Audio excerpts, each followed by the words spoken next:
Commissioners, please check in.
If could everyone could check in again.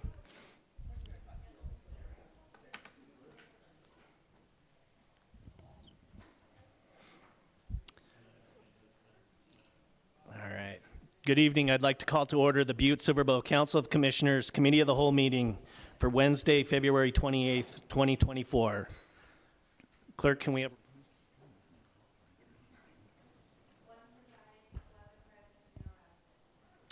All right. All right. Commissioner Sorich, will you lead us in the prayer and the pledge?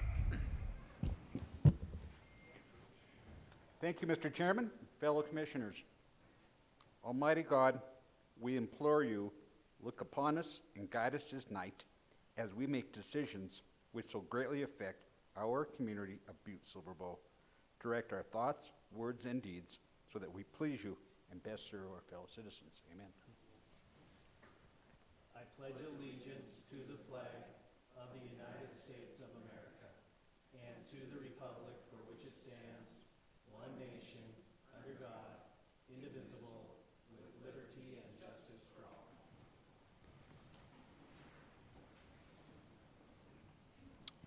All right, I will now ask for any public comment on any item on the agenda.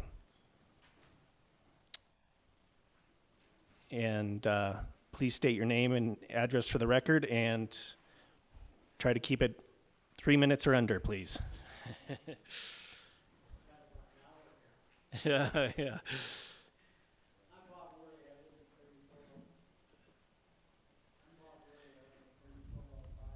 Morton Street in Butte, Montana.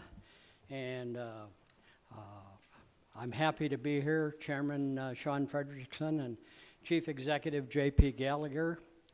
And I'm here in support of Communication 2024-53 of the tax abatement under Senate Bill 530, enacted by the 2023 legislature, which allows 80, 90, or 100% tax abatement on business equipment. A company, Sonata Manufacturing Battery Components, wishes to build a plant in our Tiffin area west of Butte. This abatement will greatly enhance our chances of securing this business. This is the type of business Butte-Silver has been trying to secure and could supply as many or could support as many as 300 good-paying jobs at its capacity. This also will help to grow the economy of Butte and the surrounding area. I'm very much in favor and support of this abatement. Passing this measure will also show support for our hardworking economic development team in Butte. Thank you.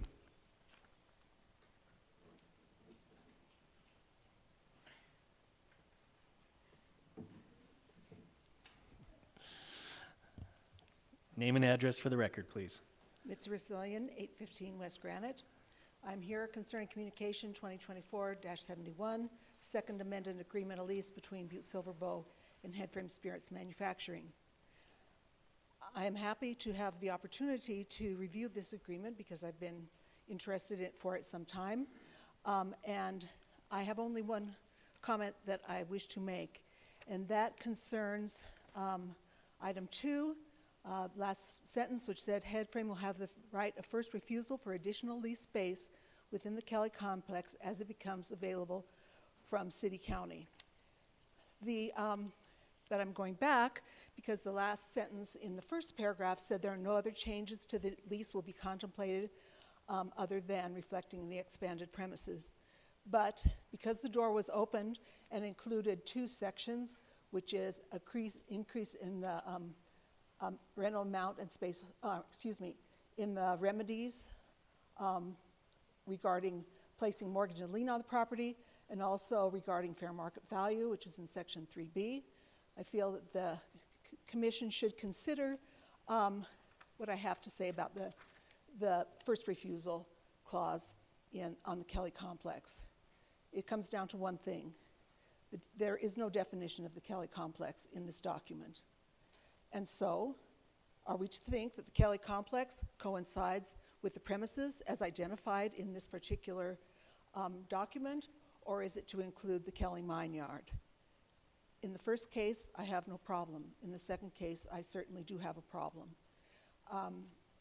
It is a historic mining property, which is of considerable importance, and because the primary use of this particular document is for the primary purpose of multi-use distillery, the mine yard does not address that multiple use. It addresses entertainment or recreation, as has been proposed in the past for that particular thing, but it does not identify distillery use.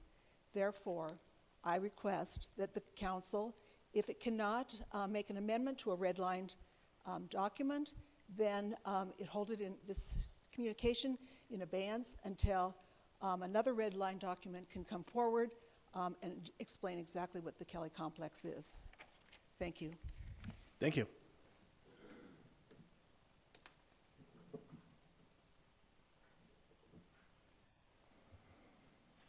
Okay.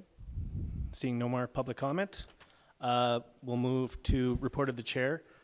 And we're going to have a lot of discussion tonight, so I'll keep it brief. I just want to say good luck to the Butte High Bulldogs in their divisional tournament, and the Montana Tech War Diggers on Friday in their tournament. And then we'll move on. When does Central play? Yeah, that's next week. Come on. All right. Section 1, bid openings, public hearings, and/or presentations. Public hearings. Communication number 2024-53, Kristen Rosa, Economic Development Coordinator, requesting Council of Commissioners permission to schedule a public hearing on February 28th, 2024, to receive comment on a proposed tax abatement under SB 530 enacted by the 2023 legislature, which allows for either an 80%, 90%, or 100% tax abatement on business equipment. Oh, is there proof of publication? Mr. Chairman, there is proof of publication, and it does appear to be in order. All right, thank you. Economic Development Coordinator, Rosa. Thank you, Chairman Frederickson, Commissioners. I don't know that there's a whole lot more to say. This is the abatement we had talked about previously. It is a new law that was enacted by the legislature, and you have a decision between 80, 90, and 100% abatement on equipment tax. Sonata is asking for the 100% abatement at this time. I'm available to answer any questions. All right, seeing none, I will open the public hearing. First call for proponents. Second call for, please state your name and address for the record, please. Good evening. I'm Kelly Sullivan, Executive Director of the Butte Local Development Corporation. Good evening, Chair Frederickson and members of the council. As many of you know, I have worked over the past year with members of Butte-Silver's community development team on attracting the Norwegian company Sonata to Butte. We're currently one of 2 communities still in the running to land what will be a manufacturing facility located at the Montana Connections Park. I've spoken in the past about us putting our best foot forward and using all the tools at our disposal in order to attract this business. And tonight I'm asking you to consider honoring their request for a 100% equipment tax abatement. I think this is a great opportunity for us, a company that's going to bring a lot of jobs to Butte, and I appreciate your consideration. Thank you. Okay. Second call for proponents. Third call for proponents. First call for opponents. Second call for opponents. Third call for opponents. Public hearing is closed. All right, bid openings. 1, communication number 2024-65, Mark Neary, Public Works Director, requesting Council of Commissioners authorization to schedule a bid opening for February 28th, 2024 for the Excelsior Avenue reconstruction Phase 2 for the Roads Division. Public Works Director Neary, is there proof of publication? Mr. Chairman, there is proof of publication. It does appear to be in order. Chairman Frederickson, Commissioners, looks like we have 3 bids for the Excelsior project. The first one is from Jeffrey Contracting out of Butte.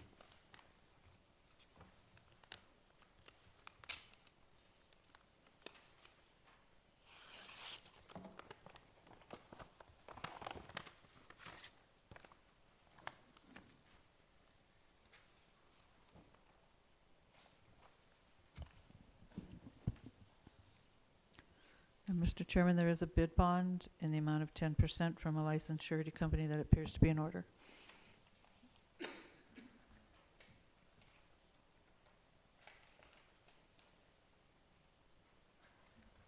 Chairman Frederickson, Commissioners, the total on this bid is $1,174,821.80.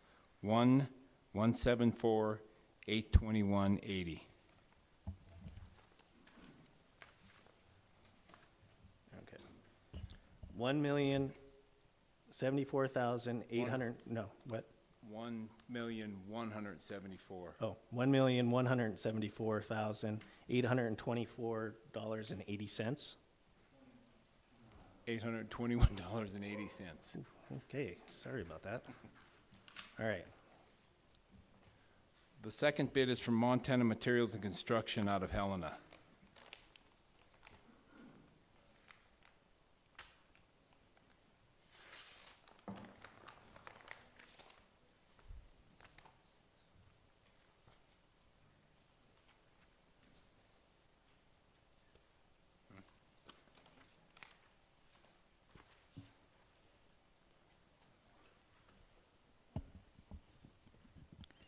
Mr. Chairman, there is a bid bond in the amount of 10% from a licensed surety company that appears to be in order.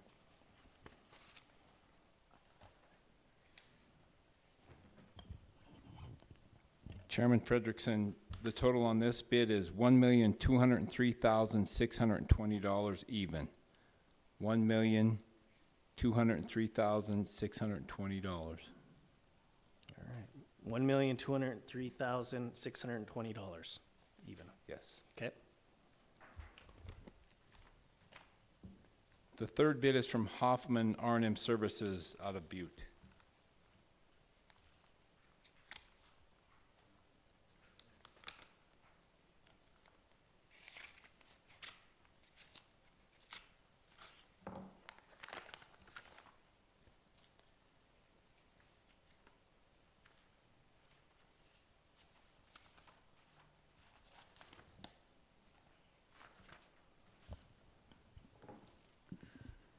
And Mr. Chairman, there is a bid bond in the amount of 10% from a licensed surety company that appears to be in order.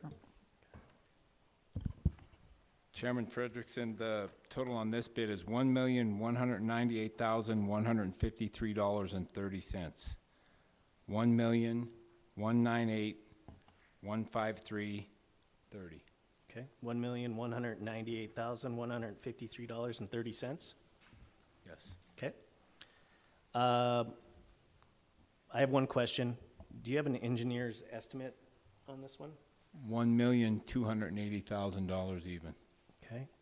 And can you remind us is this, two questions. Is this the last phase, and where exactly does it go from again? This is phase 2 of 3, Okay. and this goes from Waukesha to Missoula Avenue. Okay. Any other questions from commissioners? Okay. Commissioner Shea. Thank you, Mr. Chairman. At this time, I would make a motion to refer the bids back to Public Works for their review and recommendation. We have a motion and a second. Is there anything on the question? Would commissioners please vote?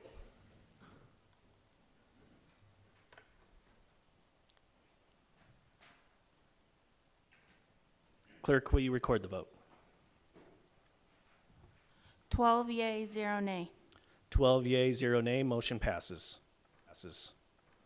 Thank you, Director Neary. Section 2, communications. 1, communication number 2024-53, Kristen Rosa, Economic Development Coordinator, requesting Council of Commissioners permission to schedule a public hearing on February 28th, 2024 to receive comment on a proposed tax abatement under SB 530 enacted by the 2023 legislature, which allows for either an 80%, 90%, or 100% tax abatement on business equipment. I have one question on this for Ms. Rosa.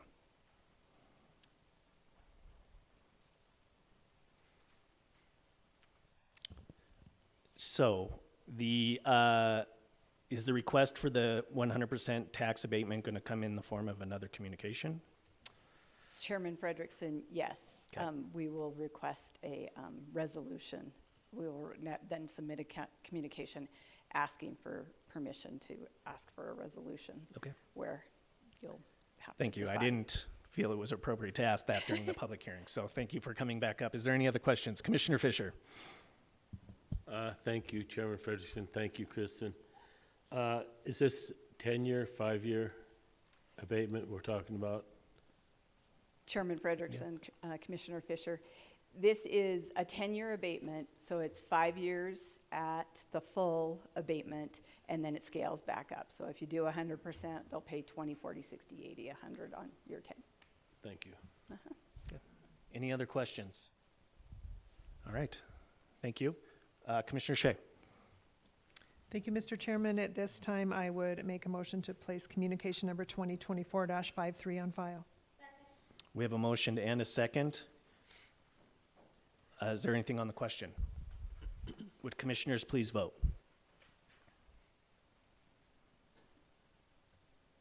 Clerk, would you record the vote? 12 yea, 0 nay. 12 yea, 0 nay, motion passes. 2, communication number 2024-65, Mark Neary, Public Works Director, requesting Council of Commissioners authorization to schedule a bid opening for February 28th, 2024 for the Excelsior Avenue Reconstruction Phase 2 for the Roads Division.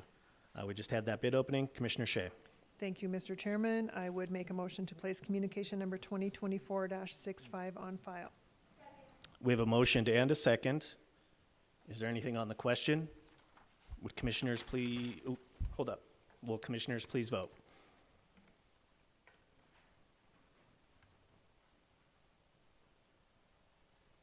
Clerk, would you record the vote?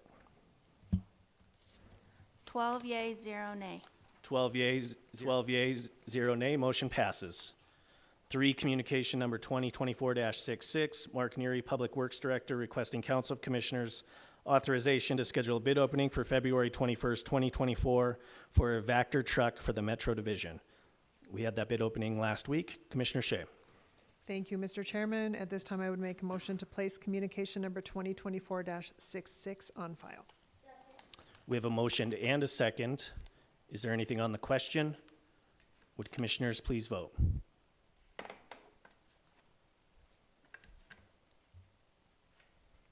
Clerk, would you record the vote? 12 yeas, 0 nay.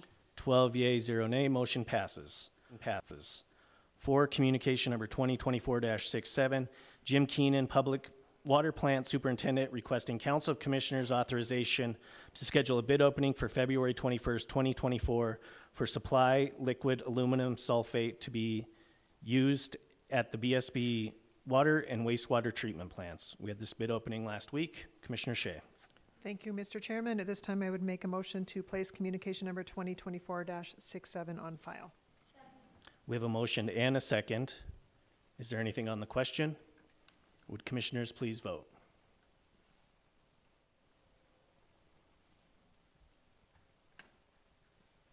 Clerk, would you record the vote?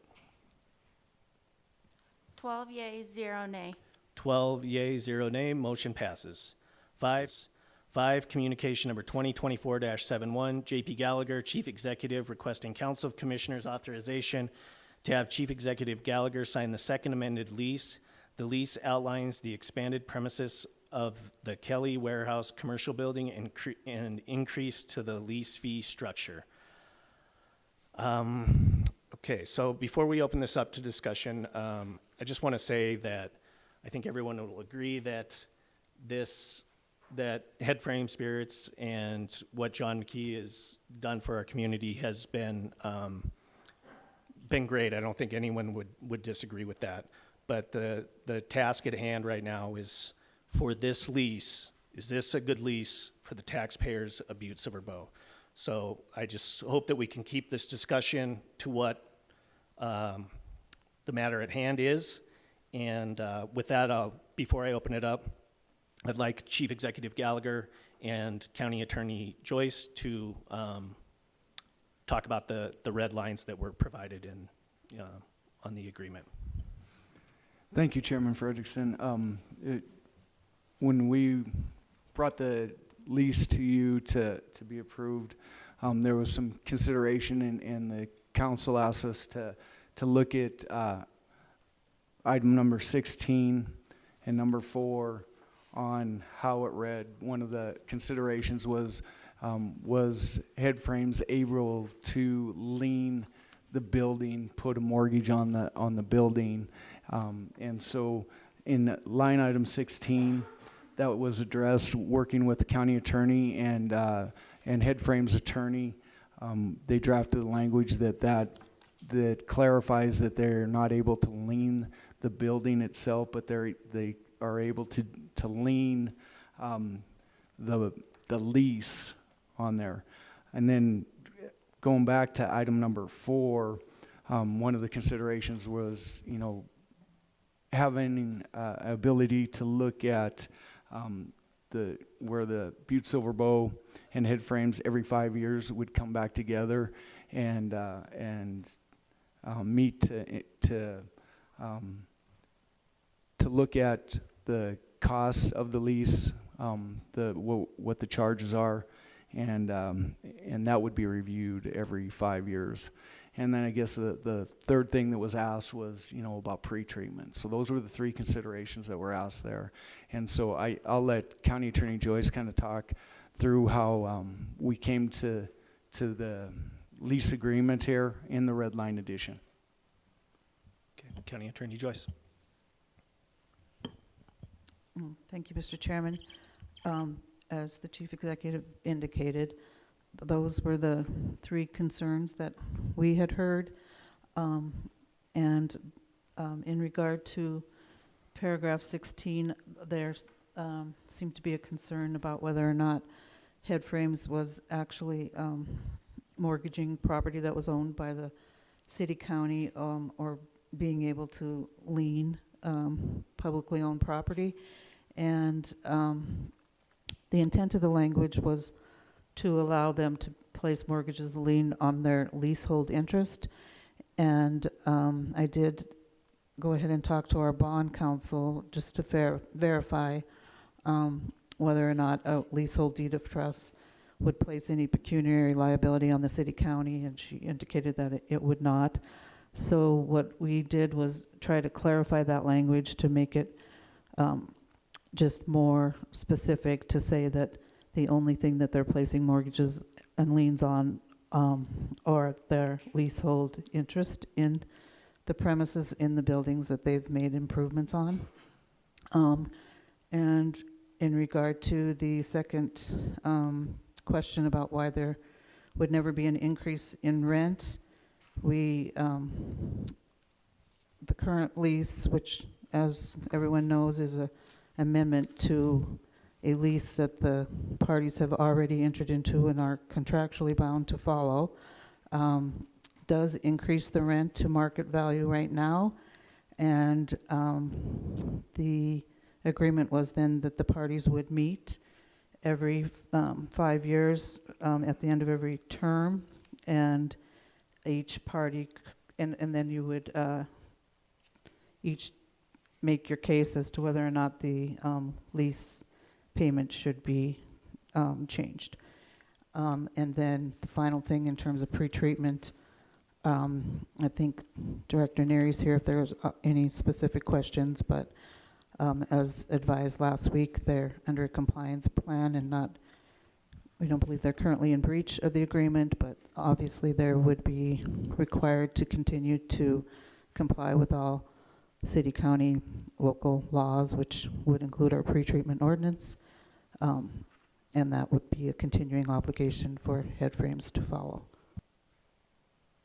Okay, thank you. And I'm happy you brought up some points that I had a question for you. So just so we're all on the same page, if we were to deny these amendments to the lease would not go away. It would just revert back to the first agreement that was signed in 2016, correct? Mr. Chairman, I think there was a first amendment to the lease. Yeah, in 2021, sorry, yes. That would be the one that would be in effect. Okay. All right, Commissioner Fisher. Thank you, Chairman Frederickson. Thank you, Eileen. Thank you, JP. I don't think there's matters that we should discuss on the floor tonight. So I'd make a motion that we refer this to the Judiciary Committee and let the council weigh in. We've had very little input in this. I know it's come through the executive branch, the county attorney, and some other people in the county, but I feel that we, as the commissioners, work for the county. We work for people. And I appreciate everyone coming here the last few weeks saying that how great John McKee is, and I think he's a fine guy, takes good care of his help, does everything. But, I work for pretty fine people too, and they're called the taxpayers of Butte-Silver Bow. And that's who I got to answer to. And in this case, I've got some questions, and if you want to bring them all out tonight, we can, but I think in the best interest of everyone in negotiations and the rumor mill that's going around, I'd make a motion that we refer this to the Judiciary Committee and let them review it and let the council weigh in a little bit and, maybe see if we can't work things out a little better. Thank you. I would like to second that motion as well, and I would like to call for the vote on top of that. Okay, we have a motion and a second first. I'll refer to the county attorney.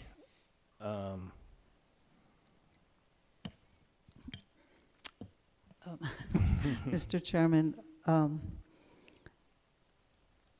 you can vote on the motion, but I think you're going to have to ask for discussion, and if Commissioner Menken's motion is to not have discussion, you're going to have to vote on that first. First, right. Yeah, I don't think he can, It's not fair. you can go ahead and vote on that. I don't have my Mason's rules on me. I probably should, but You have to vote on, if somebody makes a motion to call for yeah, the I vote. think you we have to- still have to, the original motion, and then we would call for the vote.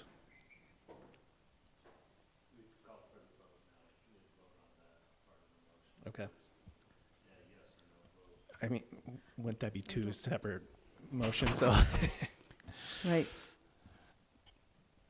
I think Commissioner Mankins is requesting that you don't have discussion on the first motion, that you immediately Yes, call for the vote, but you, as a body, have to decide that you're not going to have discussion, so you would have to vote on calling for the question first. And then if it didn't pass, then you'd go back to the motion and open it up for discussion. Okay, I guess we will vote to not discuss the original motion. Okay.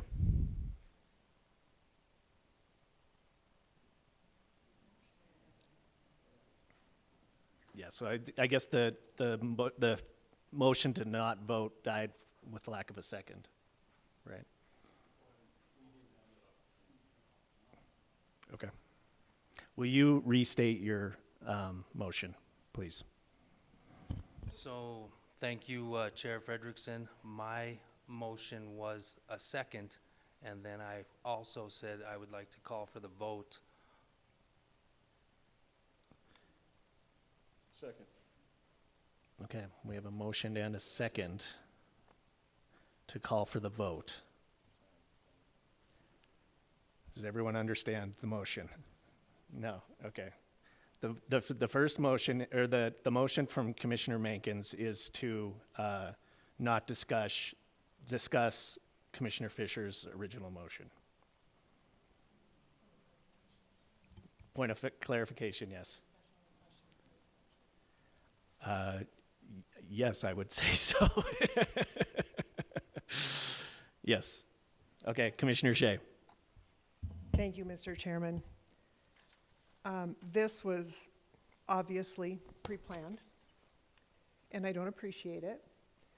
I think that any time you're going to sit up here in a position of public trust and stifle public comment, I think it's a really, I'm not going to use the words, but it's a really bad move. Okay. Is there anything else on Commissioner Mankins' motion? I would like to comment to that, Okay. Chairman Frederickson. Yep. Nothing was pre-planned on this. Calling for the vote, Mr. Fisher brought up some very good points that it needs to go back, and it seems like that our historical preservation also found some points that needed to be looked at and maybe to have some more discussion with. So bringing it back to judiciary is only going to clarify it, and nobody in this position is looking to, as Mr. Frederickson has stated, and everybody with the distillery and Mr. McKee, it just needs to be, everybody has to look after what is the best for the taxpayers.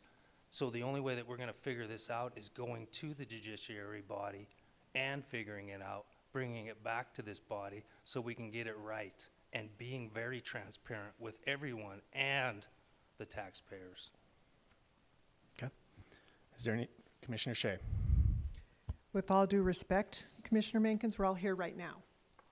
We all have the opportunity to have the discussion right here, right now, in a transparent manner with the full council, rather than refer it to a smaller committee for them to discuss it and then bring it back to this same council to make the decision. Commissioner Fisher? We're a judiciary.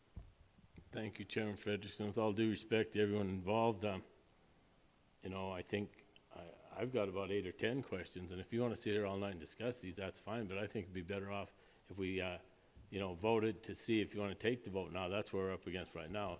And it's not public, it's up to the Council of Commissioners right now. It's not a public thing. It's not going to be public until we make a decision about what we want to see in this lease agreement. And it's our duty to make sure the county's getting fair. I want to be fair. I have no problem with John McKee, and them. I want them all to succeed. But there's rumors going around town that aren't true, that Jim Fisher wants to shut him down. That's not true. I just want to make sure the taxpayer's getting a fair deal. And if you want to discuss it now, we can talk about the amount of square footage at $8 a square foot. You can't rent a storage unit, a 10 by 10 storage unit for $10 a square foot. So if you all want to get into all the details tonight, we can do it. But I'm trying to make this a little simpler for everybody. Let's put this back to judiciary. All the council people can sit in and visit, and we won't have this shot at us by 3 or 4 people to negotiate this agreement. We're here to negotiate this for the whole county. We're not here to negotiate this for the executive branch or the county, the judicial branch. We're here to try and decide what the best thing is for Butte-Silver Bow. Now, if they feel it's the best thing, that's fine. But don't you think we should have a little weigh-in on this? Thank you. County Attorney Joyce. Oh, just a point of order. It appears that you're having a Having a discussion, I was just going to say that. So I think you should vote on whether you want to call for the question or not. No, we're voting on this. So this is the Commissioner Mankins' vote to not have a discussion, to call for the vote. Does everyone understand that? Okay.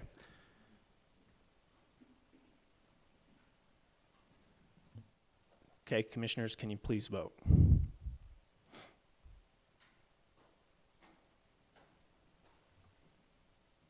Clerk, will you record the vote?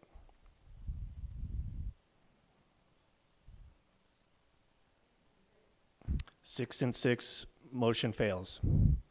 All right, so now we'll move to Commissioner Fisher's original motion to refer this communication back to the judiciary for more discussion.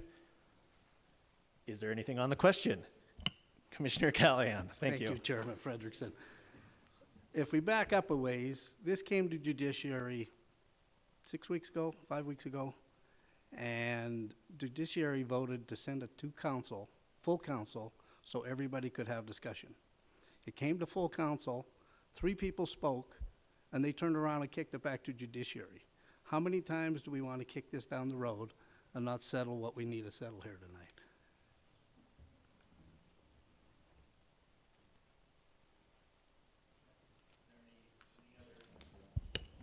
Is there any other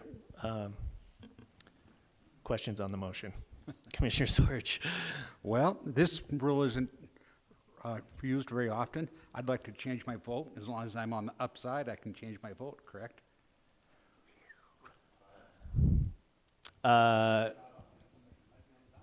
the...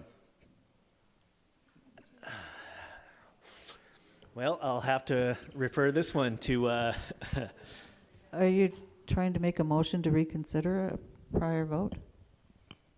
If I voted wrong, that's why I'm trying to change my vote. Yes, but I'm on the upper side. Make a motion to reconsider, I guess? I motion? believe... And the only way I can do that is if I'm on the upper, if it's a tie. Prevailing side, but there was no prevailing side. But you want to make a motion to reconsider your vote on no discussion? I'm calling for the question. Yeah, never mind. Never mind. Yeah. Okay. Is there anything else on the question? Commissioner Thatcher. Thank you, Chairman Frederickson. I'm kind of with Commissioner Shea on this. We're all here, and I mean, if Commissioner Fisher has questions, I personally loved what Mrs. Resilient, I don't know if she's still here, I think that she has an excellent point that needs to be considered, but I don't necessarily know, I guess it doesn't require us to go back to judiciary. We can discuss it right now. Is that correct? Well, we have a motion in a second. So I mean, yeah. Commissioner Fisher.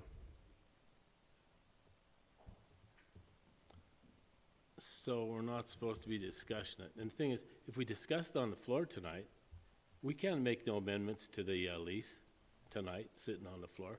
We've already voted now to send it back to judiciary, and that's what we should do.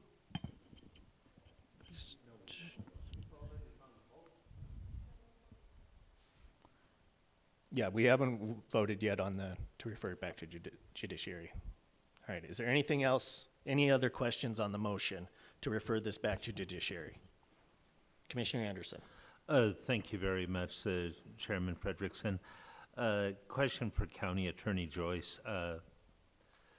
The points that Mitzi Resilien brought up tonight, where there wasn't any language in here, and I was going through this and trying to find it. Is there specific language in this one or the past lease agreements, what is entitled with head frame, and what is, going back to her comments, what all is included in the lease? Is all of that documented in this, and could you point out what sections it was? County Attorney Joyce. Mr. Chairman, Commissioner Anderson, so the description of what's being leased is in paragraph 1, which indicates that it's the premises, and there's an Exhibit A that describes, which is attached to the lease, that indicates what the lease governs. What Ms. Resilien's point is that in paragraph 2, it references, she was referencing a sentence that says, head frame shall have the right of first refusal for additional lease space within the Kelly complex as it becomes available from the city county. And I think she's correct that there is not a definition of what that Kelly complex encompasses, and if it's more than the premises. This is language, I think, that's been carried over from the original lease, but I think that's the answer to her question. Follow-up, Commissioner Anderson. With a follow-up to that, I do see the lease agreement and the dependencies here with the boundaries and border. I imagine if they were to include something else on that site, that it would be added to this appendices, what they were leasing, and that would enforce and trigger in Part 3 of this lease agreement, correct? Or County Attorney Joyce. Mr. Chairman, Commissioner Anderson, and what the sentence says is they have the right of first refusal for additional lease space. So it doesn't, this lease doesn't bind the county to actually lease anything more than what's described as the premises. But if the county were to want to lease additional space within the area that is considered the Kelly complex, then they wouldn't be able to lease it to somebody else without speaking to head frames first. yes, but if Follow-up, Commissioner Anderson. Thank you. With that being said, say later on, Mr. McKee or the county decided that we were going to lease more space, or they wanted more space, we would have to include that in the documents at that time and redo this lease agreement, correct? County Attorney Joyce. To add on additional space? Mr. Chairman, Commissioner Anderson, yes, there would have to be an amendment to this lease or an entirely new lease for additional property if it turned out that head frames didn't want the space and you were going to lease it to somebody else. It's just a right of first refusal. Okay. Follow-up, Thank Commissioner you. Anderson. And one last question for now. Every 5 years, this goes up to discussion over the lease value and everything. I know that there have been significant improvements made over the past years that was made by Headframe with investments with the concrete flooring, a lot of other work that they have done on the projects up there. With this work being done, it's increased the value and the usage of it.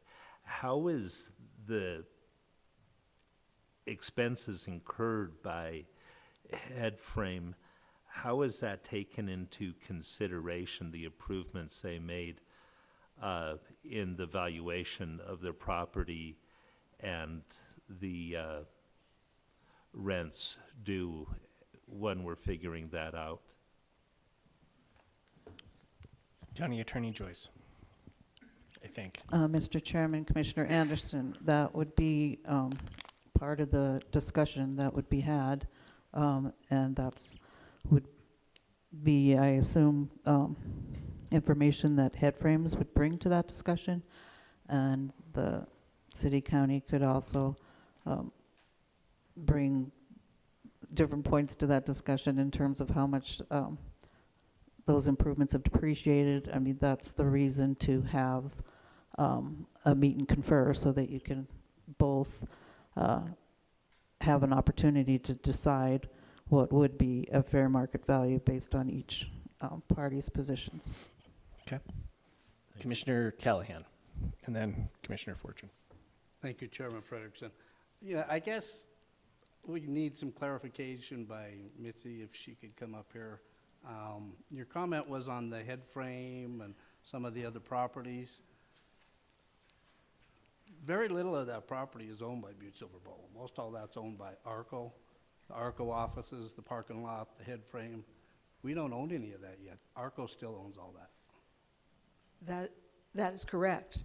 However, and this, now I'm kind of getting out of my strong opinion about what I actually know, but my understanding was when ARCO leaves the scene, that the property that they own, including land that's up on the hill, will go to Butte-Silver Bowl. And if in fact that happens, then the Kelly complex, if it includes the head frames, the hoist house, and other properties within the mine yard, would go to Butte-Silver Bowl, and then this property, as it becomes available from city county, the county could make that available. If I am misstating the possessions of the real estate of ARCO that is going to be turned over to the county when they are finished with their remediation, forgive me for that, but that was my understanding. Okay, thank you. Commissioner Fortune. Chairman Frederickson, I mean, I got a couple comments. I'd be happy to tell them now or in judiciary, but just a point of clarification for I guess it's my opinion, but I don't think it matters to Butte-Silver Bowl what happens inside that building. As far as, I mean, we shouldn't consider what Mr. McKee does for his improvements. Butte-Silver Bowl didn't tell Mr. McKee he had to do any improvements. I mean, everybody who leases a piece of property, if you paint your walls, it doesn't change your lease rate. I mean, why are we considering what he does to benefit his business? Okay. Commissioner Reardon. Thank you, Mr. Frederickson. I don't know where exactly we're at. We were saying about discussion and all that, but I think that what's been going around the table here right now is the fact that I believe that we have to take a better look at what's going on. I think we have to take into consideration Mitzi's request. There's some things basically in there. This is negotiations, people. We have to protect what we got to also is the fact, are the rates okay? And I want to thank JP and I want to thank Eileen for taking on this chore, but like it was said earlier, we have about 30,000 bosses too. And we want to be fair to everybody, and we want to get things rolling and all that. But I think, everybody around here is talking transparency, and that's what we'd like to be about. But I think, you know, if we want to sit here and I'm in till midnight tonight or whatever, and what we're going to come out with is the fact that we have the basics of a new lease, and I would like to get it done as soon as possible. But we got to be fair to everybody involved. And I think there are some things around. Everybody has different thoughts and all that. I really appreciate the input of the Kelly head frame. My personal feeling is the head frames belong to the people of Butte, Montana. And I think that won't be a hard one to negotiate. I just think that we clarify where we're at here as far as pricing, where we're at, and making sure everything in the lease is compliant and taken care of at the time we do it. I think that's whether we go back to judicial, and listening to, respectfully to Eileen Joyce, is the fact that, you know, she acknowledged, you know, the concern about the head frames and all that, and I think that we're almost there, is basically there's just a few glitches and all that stuff that we can work together with here to basically get this job done. And I would like again to ask the chair about when we were talking about this motion is where are we at here with this? Basically, there's been discussion already. Are we going to finish it out, or are we going to put it to judicial and make our changes and then be very transparent to the public? We can have copies here or whatever. It can be online, just like we redlined and everything. But I do think that this needs to be fine-tuned with the commissioners and the public input to make this lease work. So at this time, I would like again to ask Chairman Frederickson is where we're at with this motion, or is that motion still intact? Yep, that's something I can answer for you, Commissioner Reardon. Well, I'll be quiet. I'm discussing more than anybody. Thank you. Yeah, so the original motion is Commissioner Fisher's, that was seconded by Commissioner Mankins, to refer this back to judiciary. And we will vote unless other commissioners have anything else to say. All right. Commissioner Shea. Thank you, Mr. Chairman. You can count on me. I would like to give Mr. McKee an opportunity to speak. This is his very livelihood. This is a very big piece of his business, and a large expansion rides on it. If you would like to speak, I want you to have the opportunity. If you prefer to not speak, that's okay too, but I wasn't going to let it go without asking. All right. Come on down. Can you state your name and address for the record? John Sorry, McKee, just 341 Anaconda Road. Thank you. Let's talk. This has gone back and forth a dozen times, judiciary up and down, back to executive up and down. Let's talk. Let's do it tonight. Simple answer, though, is that at least Mitzi's got a really good point, and I'll just say it clearly. You guys don't own the head frame. You don't own the hoist house. To put a term into a lease on property you don't own probably isn't legal.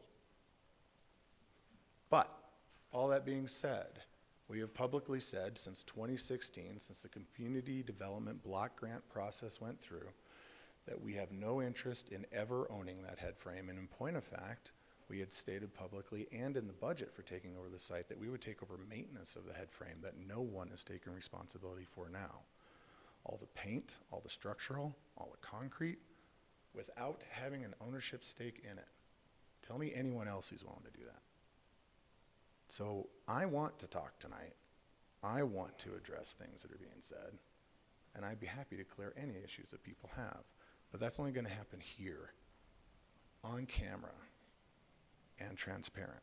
So let's have a discussion. Thank you. Commissioner Shea.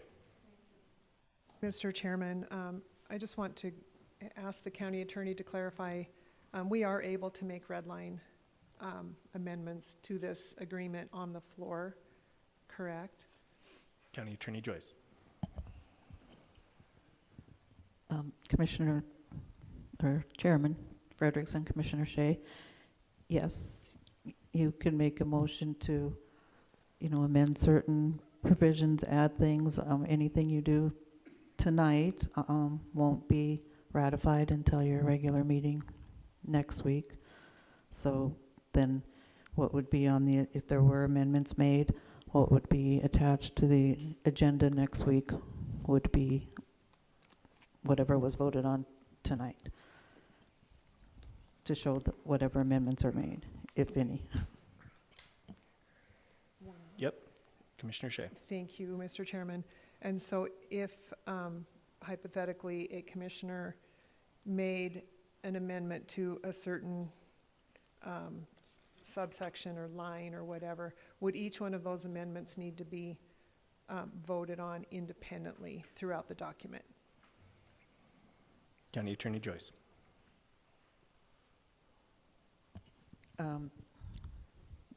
Chairman Frederickson, Commissioner Shea, either independently or together. Just wanted to make sure there wasn't a rule. Thank you. Okay, is there anything else on the question, on the motion? Please. Yep, Commissioner Anderson. Thank you very much again, Chairman Frederickson.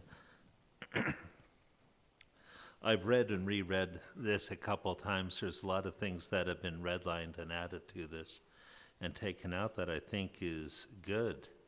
The two parties involved in it, the county has gone to the table repeatedly, as also has the party of Mr. McKee and his business, and they both seem satisfied with the agreement. There's been a couple issues raised that I can see and hear that don't really belong in the agreement right now as it is. It's only issues that could be addressed in the future if different things did become available or something else happened further on down the road. And so with that being said, I can't see any reason to hold this up any longer. So I would make a substitute motion to approve this lease agreement and bring it forward to the chief executive and Mr. McKee to sign this agreement. Okay. We have a motion and a second on the substitute motion to approve the agreement, the redlined agreement within the communication. Is there anything on the question? Commissioner Mankins. Chair Frederickson, so as it reads right now, we are going to approve this without thinking about, I know that we can change this, and historical preservation has brought up some points, so we're going to approve it right now as it reads. Just a clarification, we haven't voted on it yet, so. Right, yeah, I know, so, yeah. but that's what we're talking about, and I think a lot of us have a pretty good heart here on this for historical preservation and to hearing everyone out. I hear this transparency thrown out so many times, so many times, so many times. What would make it for 2 more weeks to get it approved back to and to have it done correctly? So Chairman Anderson makes really good points that there is a lot of red lines and there is a lot to go over. And if you can confidently say that every one of us have read it to the T and asked enough questions right now, I don't think everybody can say that. I don't think everyone can say that. So I just wanted to make sure before we start going on and going forward with this, that this is what we really want to do moving forward. Nobody wants to see, like Mr. McKee made some really good points that, we don't need this, but on top of it, I think there's other questions out there that other of us haven't asked yet. And now we make another motion on top of it, a substitute motion. So I just want everybody to make sure that they're aware of where we're going with this. Is there any other questions Commissioner Shea. Thank you, Mr. Chairman. This agreement has been posted and was made available to all of the commissioners on Friday afternoon at 3 o'clock. If anybody hasn't taken the time or been able to read it and formulate some questions and ask the executive team to get their questions answered since then, that's not a problem of the group. That's a problem of the individual. And so we have an opportunity right here, right now, to ask the questions that are big and burning, apparently, that everybody wants to have an answer to. Let's hear them. Commissioner Fortune. Chairman Frederickson, do we need to vote or can we start talking about it? We're still talking on the substitute motion, yes. I'd just like to talk about go and start redlining things. How do we get to that point? More things. Well, we have a couple of different motions that we first need to That's decide what I here. want to get to. County Attorney Joyce.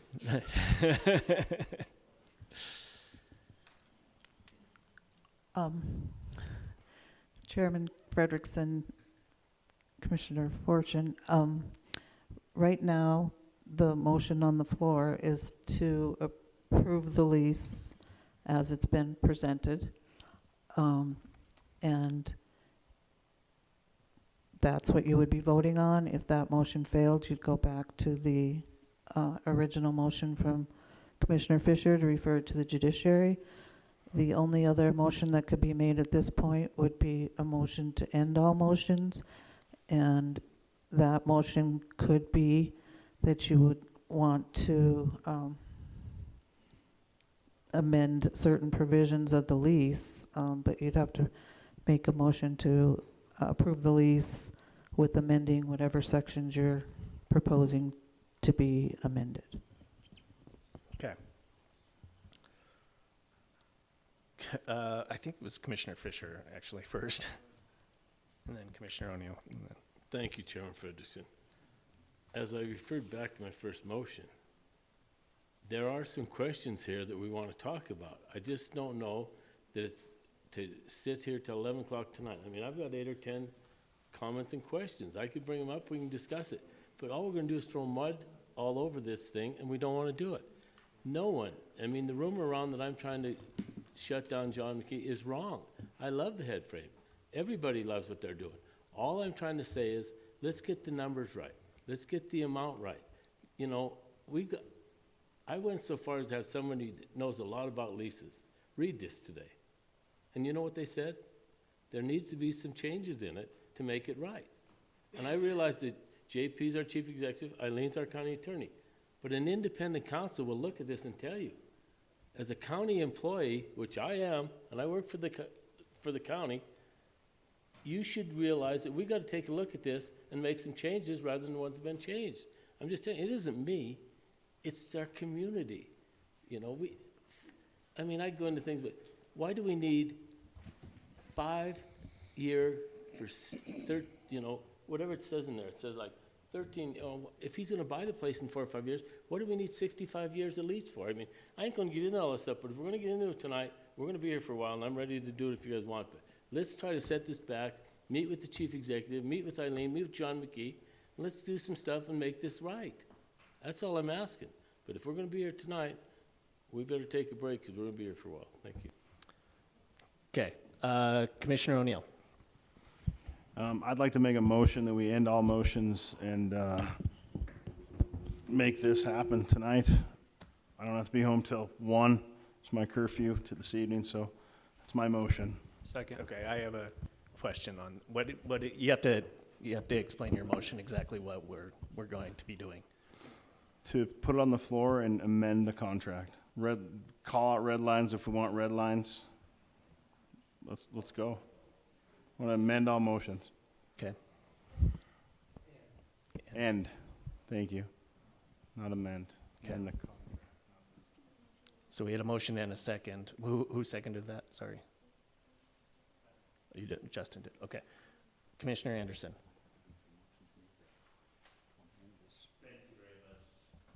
Thank you very much, Chairman. There's a group of people, obviously, who don't like this too much, but you haven't brought forth any other amounts. You say that I haven't heard anything from anybody. Head Frames has been in my district. The only thing I hear is good things about it. You know, there's some people who think it's a sweetheart deal. You know, if they have something they want to come up with, let them come up with something. If there's amendments you think need to be made to this agreement, what are they? But nobody's brought anything up. The only thing that anyone's brought up tonight was the possibility of different sites becoming available and how that would be handled. But it's in here how those would be handled, you know? What are the numbers for a different agreement that you want to see?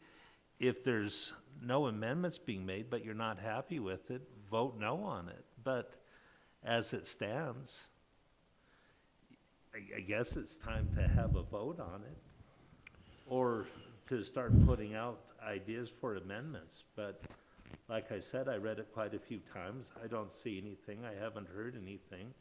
The parties who are responsible for it seem happy with it, so. Okay. Commissioner Sorge. Thank you, Mr. Chairman. You know, I think I probably asked a question at the original meeting where the numbers came from. I asked Chief Executive Gallagher, and I believe they're probably provided by Mike McLeod from McLeod Realtors.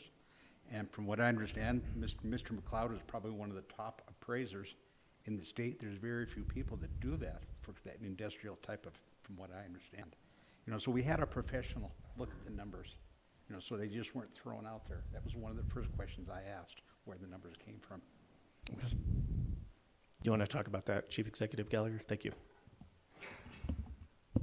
Thank you, Chairman Frederickson. Commissioner Sorge, that is correct. When we asked for the appraisal of the building, he also provided us with what the lease space for that would be at this time. And so that was based on these numbers that are put in there. I do understand that this lease or this appraisal is a year old, but it was based on those numbers at that time that we went through that. Okay. All right, we have a motion to end all motions to, you might have to help me with this. We have a motion to end all motions to provide red line agreements. To discuss amendments, I guess. Just to discuss amendments, okay. Can we vote? Commissioner Fisher? Thank you, Chairman. I'd just like to remind everyone, if we deny this, we go back to the $3,000 a month, where right now we want $5,800 a month. So we don't want to deny it. But there's got to be some middle ground in negotiations between an appraised value of $1.5 million for the property. Now, I've been through this with some people today, and I went through a lot of stuff. So if a property is appraised for $1.5 million, the rent should be $15,000 a month. If the property is appraised for whatever, $1 million, it's $10,000 a month. So what I'm saying is $5,800 is a good deal. But there's got to be a little more in there somewhere, because these things that McLeod gave a year ago or so, they're just not correct. You know, I'm just saying that. But we do not want to deny this tonight, but I don't know that we want to approve it tonight. That's my ideas. You know, I want John McKee to succeed, but I want the taxpayers to be able to look me in the face and say, you know, you made us a good deal there, you know. Okay. Thank you. Commissioner Callahan. Yes, Chairman Frederickson, could you explain what the first motion is? If that fails or passes, we go back to the next motion. So if this motion to end all motion fails, then we will go to the second motion, which was to approve the agreement. If that fails, then we would go to the original motion to refer this back to the judiciary. And the county attorney is not looking at me, so I think I have that correct. All right. Commissioners, will you please vote? To end all motions, yes.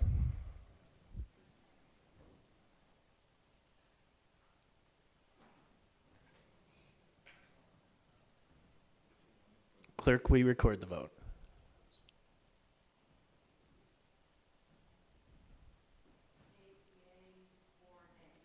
8 yea, 4 nay. Motion passes. All right. Commissioner O'Neill. Thank you, Chairman Ferguson. So I definitely don't want this to fail. Don't want definitely want to move it forward, make a deal. That's why, if anything, if we were going to put it back to judiciary, the whole thing was to come up with something good. If we're going to vote on this just straight up, then, you know, maybe more people would have voted no. So definitely want to, for the record,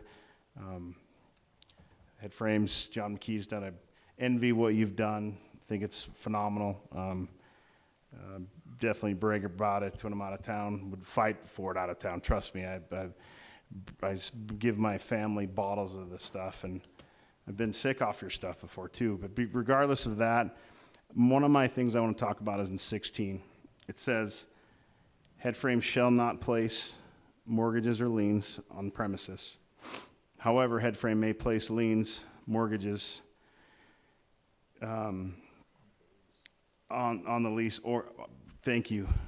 But I just don't understand how you can place a mortgage on a lease. I'm unsure how that is, if that's a thing you can do. That's why I'm more confused about that. That'd be a question to County Attorney if I could. Thank you. County Attorney Joyce. Chairman Frederickson, Commissioner O'Neill, yes, that is something that you can do.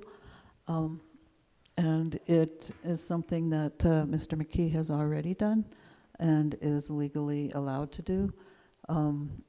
Essentially, it's called a ground lease, where you authorize somebody to make improvements on your property, and they're able to go to a lending institution who can agree to finance those improvements for them, and the collateral is basically their leasehold interest in the premises, and typically the lease itself is for a longer term than the financing, and that's pretty much what was negotiated back in 2016 when we agreed to enter into this long-term lease that's automatically renewable every 5 years. And what we tried to negotiate was an ability to review the market rates every 5 years and make it clear that all he is able to place a lien on is the interest that he has in that lease. And as I indicated earlier, that I did run that by our bond counsel, and it is legal, and it is a common type of lease on commercial property. Okay. Commissioner Fortune.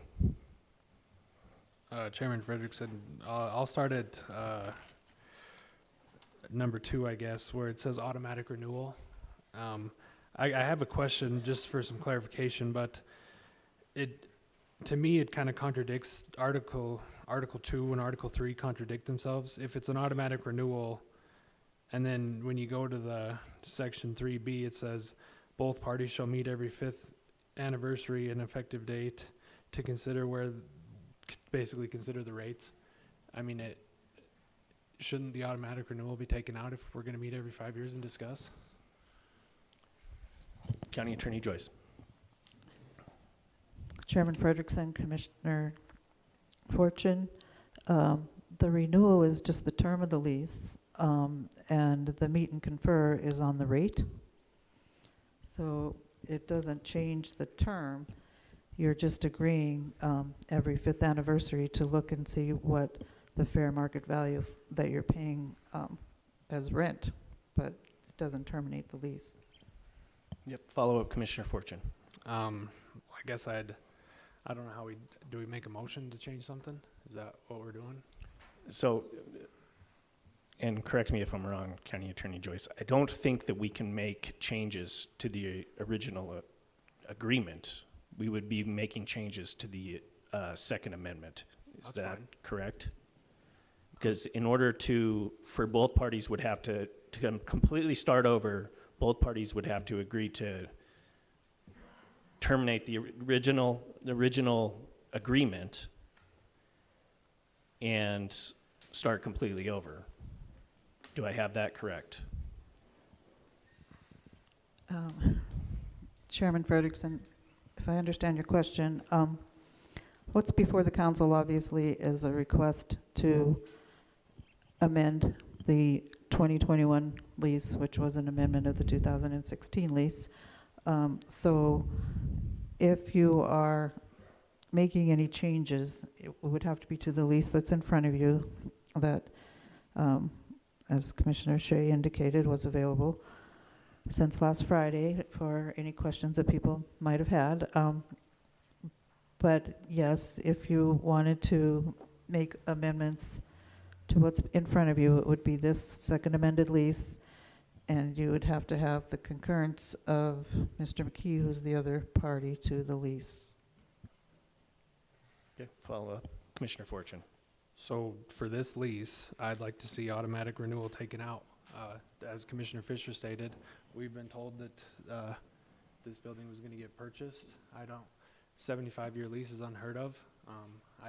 I'd challenge anyone to find another 75-year lease, and I don't think we need to see that in there. I think a 5-year term is, if both parties agreed that they'll meet every 5 years, that's what the term should be. That's my motion for that one. Okay, we have a motion and a second. The motion is, yep, County Attorney, yeah.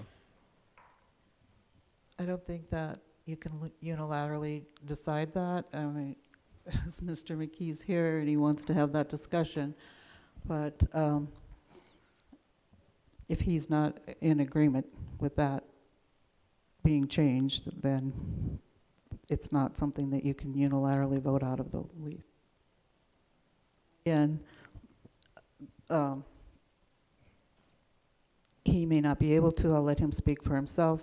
Agree to that because he has he did negotiate this back in 2016, and the reason that the lease is as long as it is based on the fact that he was making improvements to the property, and again, it's a ground lease that allowed him to make those improvements to the property and be able to provide financing for him to make those improvements. And if he did not have a long-term lease, he likely wouldn't have been able to obtain that type of financing. Commissioner Fisher. Thank you, Chairman Frederickson. Thank you, Eileen. I'm just going to make a comment. We shouldn't be doing this right now. We should sit down with John McKee, the county attorney, and we should visit about this. This is not the place to bring all this stuff up and try to amend everything we want to amend in this thing. I just don't see the purpose in sitting here tonight trying to bring up all the innuendos that we have. I think there's a compromise here to be made, and I think it can be made justifiably well with just a few meetings. I don't think we need to discuss this thing on the floor tonight and have it all over the Butte-Silver about, what we're doing, and I just don't think this is necessary. I'm sorry to see this happen, and I don't want to see it denied, and I can't approve it the way it is, so I just think there's a better way. I'm sorry we're going through this. Yeah, County Attorney Joyce. Commissioner Chairman, Commissioner Fisher, I guess with all due respect, I do believe that it's probably the job of the administrative branch to negotiate contracts. I don't know that it's the role of the Council of Commissioners to be the ones that are negotiating lease terms. So when the council had concerns about the lease as it was written, we took those concerns back and had a meeting with the other party to the lease and negotiated language that the administrative branch believed addressed those concerns, with Mr. McKee being represented by an attorney and the city-county being represented by their elected legal advisor.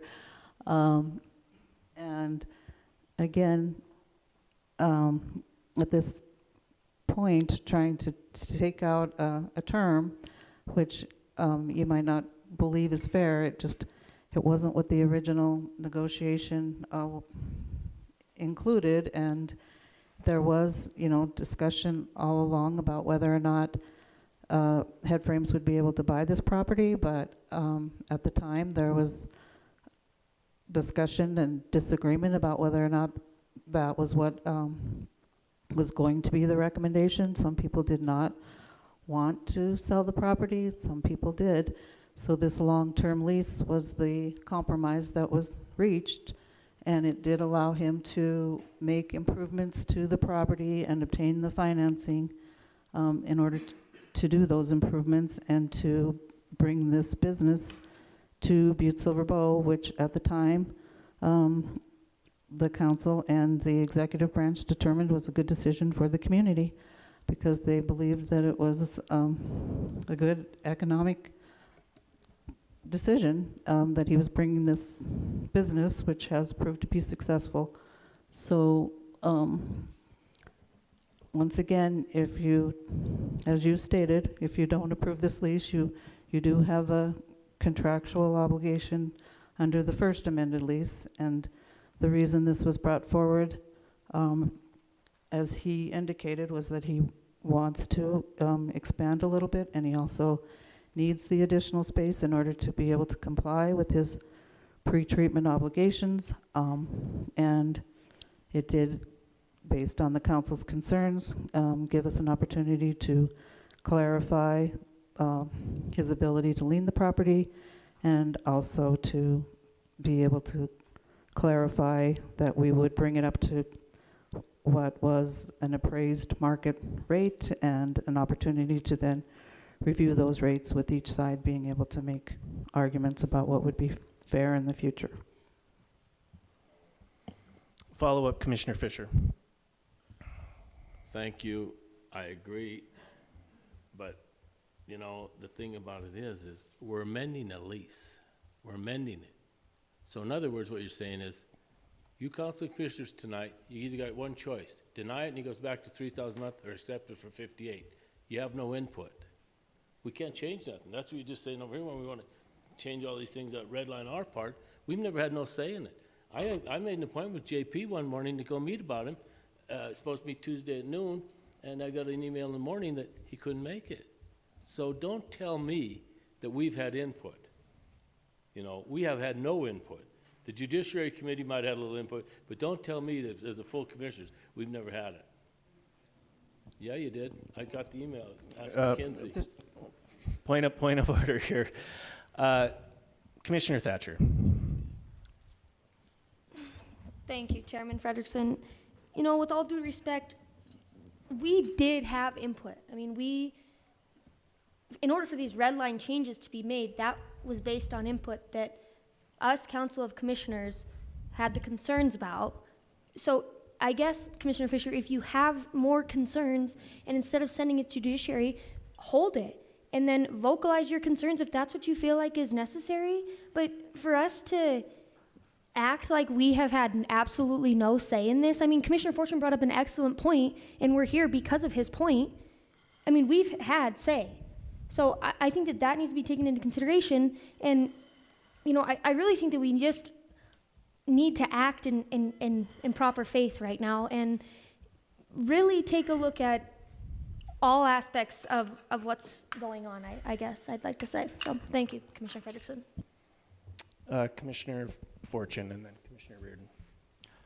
Chairman Frederickson, I'm tired of hearing about how all this happened in 2016, and basically we can't do anything.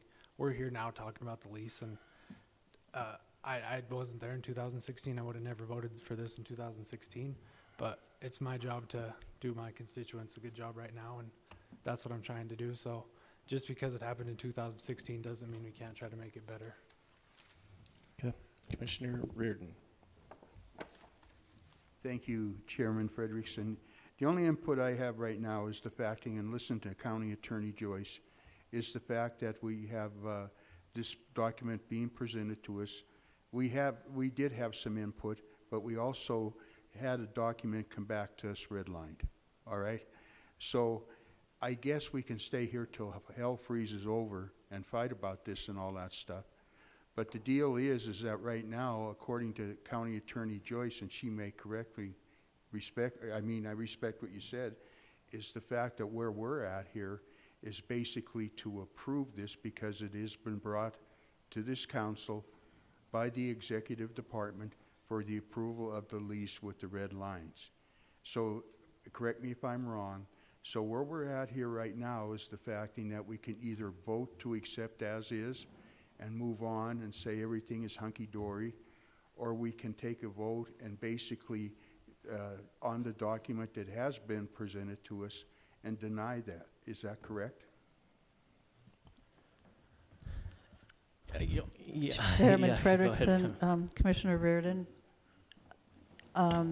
yes, you can't, you're mostly correct. I think that if there were specific provisions that you wanted to propose to be changed, as Commissioner Fortune indicated that he wanted to and made one suggestion, my only point in that regard is that you have to get the concurrence of the other party to the lease. So if you were going to make some suggestions to amend certain, you want to approve it with amending certain sections, if it was acceptable to the other party, then you could approve it with those amendments. But if it isn't acceptable to the other party, then you're back to deciding whether you want to amend it, you want to approve it as it is, or you want to try to continue to negotiate. I think to Commissioner Fortune's point that it doesn't really matter that you weren't here in 2016. There was a contract signed that's binding on the county, and whether the current council thinks that was a bad decision, it's still a contract. And then you amended it in 2021, and now you're being asked to amend it a second time. From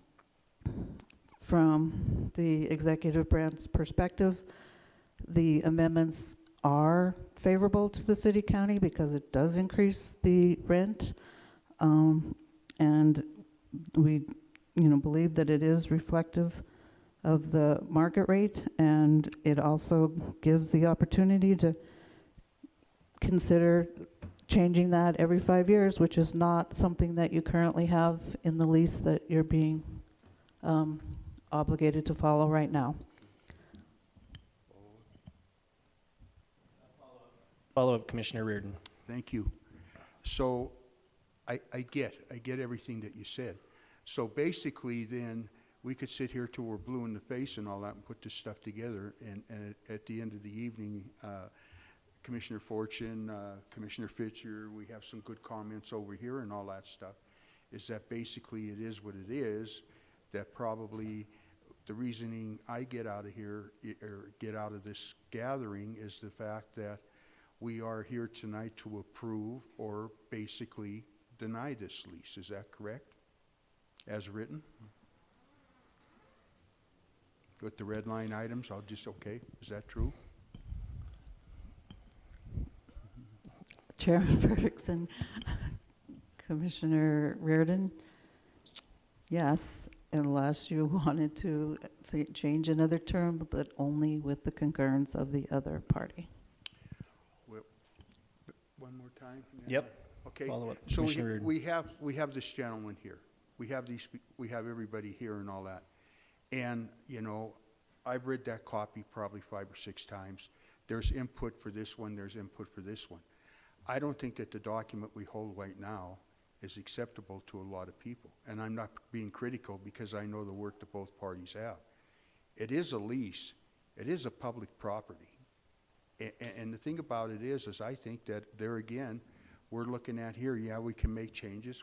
Well, you know, we mentioned about where this, you know, we've been working with this gentleman for a long time. He's been very successful and all that stuff. But this lease agreement, and that's one of the things that I would like to include in the lease agreement, is that when it is open for a special occasion, like we have a suspension of the rules and all that, that everything on the table is there. We have to protect ourselves here too. So I don't know if I'm out of line here and all that stuff, but really at the end of the evening, what we're really looking at is that basically there again, we can talk till we're blue in the face, but the real thing is that this document is being presented and negotiated by you and Mr. McKee, is the fact that you're looking for approval with the red light items. And basically, it comes to we approve it or we deny it. And then where do we go if we deny it? Then we have to start all over with, I don't know what the parameters are. You know, I'm just going to weigh in a little bit here. Yeah. I mean, yeah, but you know, I mean, I don't think it's fair to Mr. McKee to put him on the spot without his attorney in front of everyone. I know that this is a public document, but that is not fair to him, the other party, and it does us no good to do that. Right. So I think, I mean, I don't want to hold this any longer, but if we have to hold it and conversation is going nowhere, right. I need you guys as commissioners to think about what we're doing here. I cannot make a motion. Is there any other motions? Right, right. Commissioner Callahan. From what I'm hearing tonight, the same thing we've heard for the last month and a half. You guys are against it, and you're getting too good of a deal. I asked you Turn your mic on. I'm sorry. I asked 2 weeks ago who had gone up and saw the location we're talking about. I don't think any of you guys put your hand up, the ones that are talking up against it tonight. You've had opportunities. They offered anytime you want, they would take you up there and show you that building. If you folks went up and looked at that building, this building Butte-Silver tried to sell 20, 25 years ago for $1 and nobody would take it. This building hasn't changed. It's in terrible shape. I was in there just yesterday. I was in there Sunday. The doors are wide open. The roof's leaking all over the place. You're acting like this is a perfect building that we're trying to get.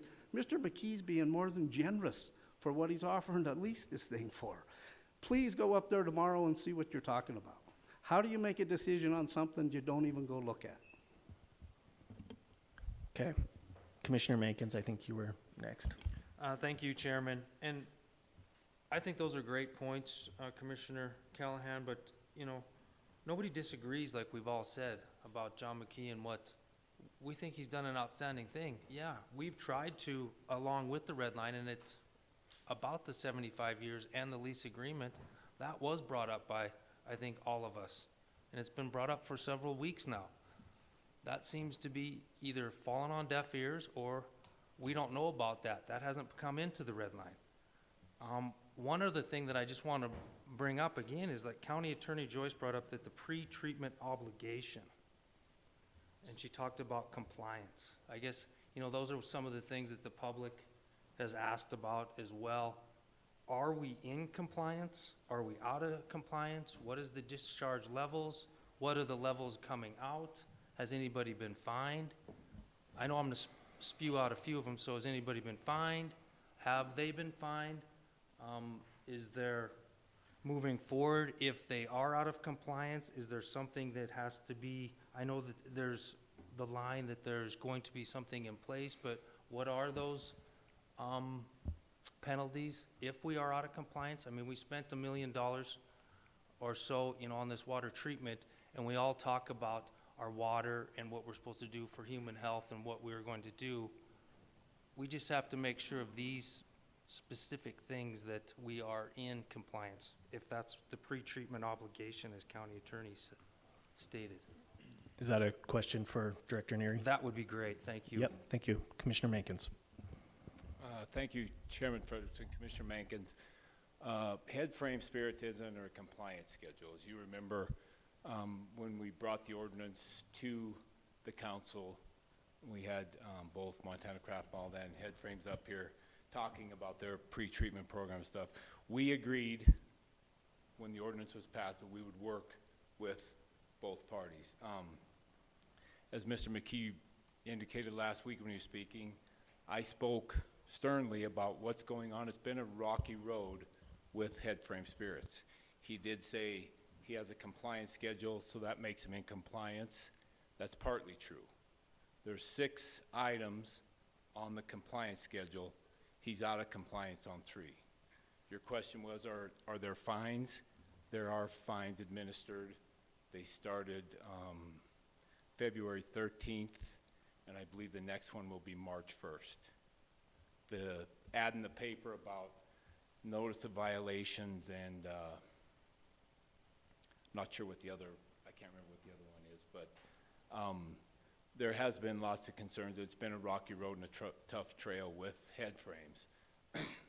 On this, I didn't want to bring this forward because this is about the lease agreement. I do believe he needs the extra space to implement the full pre-treatment. But what I have talked with some commissioners that have talked to me is if he needs the space, it's about the lease. But I don't think pre-treatment right now should define the lease. Once this implemented or amended lease is in place, he has to follow all ordinances, be in compliance, and follow all codes that we have in Butte-Silver Bow. Follow up, Commissioner Mankins. And the only reason why I brought this up is County Attorney Joyce mentioned that tree treatment obligation in compliance. So that was just something, and I know that the public has made that, but that's good information to know that, you know, with that space, then he would be probably working towards being in compliance. Is that, can I kind of speculate on that? Director Neary. Chairman Frederickson, Commissioner Mankins, yes. If, follow up, if he is though, what is the fines, or how many times do you have to be out of compliance in order for something, I don't know how far you go with compliance or that, seeing that we've invested, our taxpayers invested so much in this water treatment. Director Neary. Commissioner Frederickson, Commissioner Mankins, it's based on the volume of what's coming out. It would be very expensive if we were charging right now for his discharge about being out of compliance. It would be very expensive for Head Frame Spirits. The fees right now aren't for the BODs and the CODs, and there's a lot of terms that I'd have to have the sheet of paper in front of me. There's a lot to it, but I can't give an exact number of what it would be. It's, you take a sample and then you fine or charge fees on the sample. Okay. Commissioner Sorge. Thank you, Mr. Chairman. You know, I guess what I'm hearing, and this is a very fine line, I have not heard from one of my constituents. I'm hearing everybody say, yep, you know, let's be transparent. Yes, I believe we got to be transparent. I believe we got to do the best. I haven't heard from one of my constituents about, you know, that we're given a good deal. 2016, I was here. I didn't hear from one of my, what I do hear from my constituents is, are we anti-business in Butte? Let's try to help. You know, it sounds like they're working towards a solution to try to keep the business going. You know, to try to keep, yes, and we're all saying it is good business. You know, they're trying to provide good jobs. They're trying to provide, like I said, I haven't heard, I was in the building when it was, I've been there several times, as Commissioner Callahan says. I've been in there a few different times. I was there before.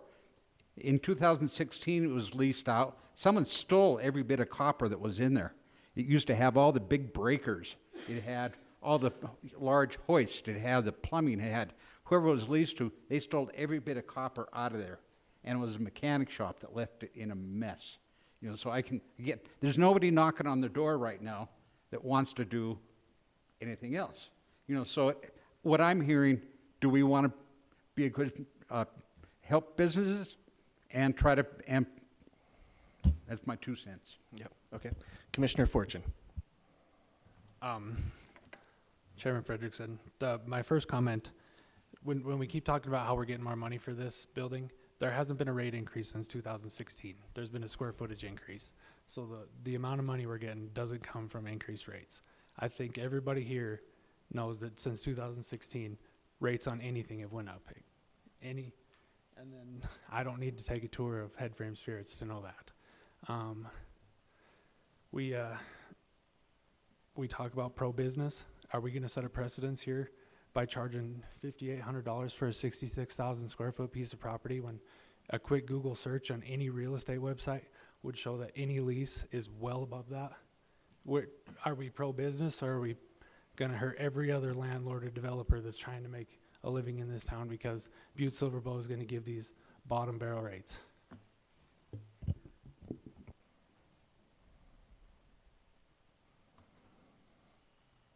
Commissioner Anderson. Can we recess for 5 minutes, please? Yeah, we'll reset, we'll reconvene. It's 9:08. We will reconvene at 9:15. Thank you.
Sorry, we're going to reconvene here in a second. Commissioner Anderson is just getting clarification on something.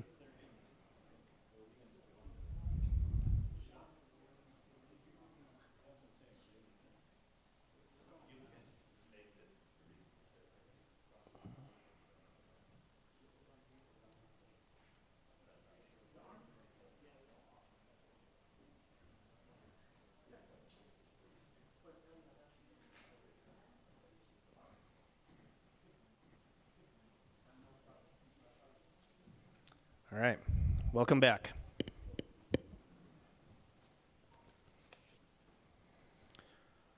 Okay, so just to give us a little recap here, we had a motion that passed 8-4. Commissioner O'Neill made the motion to make additional red lines to the Second Amendment of the agreement.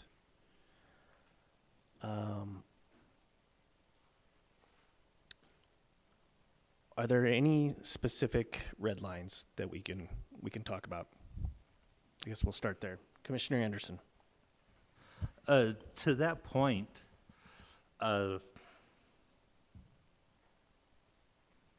first off, if I could call on Mr. McKee, if we're going to make red lines to this agreement, I don't know if now's the place to do it or not, especially when Mr. McKee's counsel isn't here. You know, if I was going to make an agreement, I would want my lawyer present. So with that being said, John, Mr. McKee, are you comfortable with making different red lines and modifying this contract without your attorney being present, or would this be something you'd want your attorney present for? Chair Frederickson, Commissioner Anderson, the easiest answer to that one is probably not. And again, to Chairman Fisher's comment, 2 weeks ago or 3 weeks ago when he wasn't here, was when the council asked for these changes to be made that are on the thing right now. So then we got the attorney brought in, we did all the work, and we brought that back based on the comments you guys gave. So I guess that's why we're here. And so no, on the fly, trying to negotiate, no one would do that. Thank you. Commissioner Fortune. Just a comment, but just half an hour ago we were told, let's talk tonight, let's sort it out. So I just wanted to make that known. Commissioner Anderson. Follow up on that. I agree with that, and I wanted to have discussion on this, and we've had a healthy discussion. But we're at an impasse here where we're trying to make red lines to a agreement. The body of the council isn't to negotiate the agreements. It's the job of the chief executive. And I would hope that the chief executive would listen to our input and everything. And with that being said, we had a motion made earlier to end all motions, but to make red lines. We can't really make red lines right now. We can suggest things right now, but we can't really make any progress for it.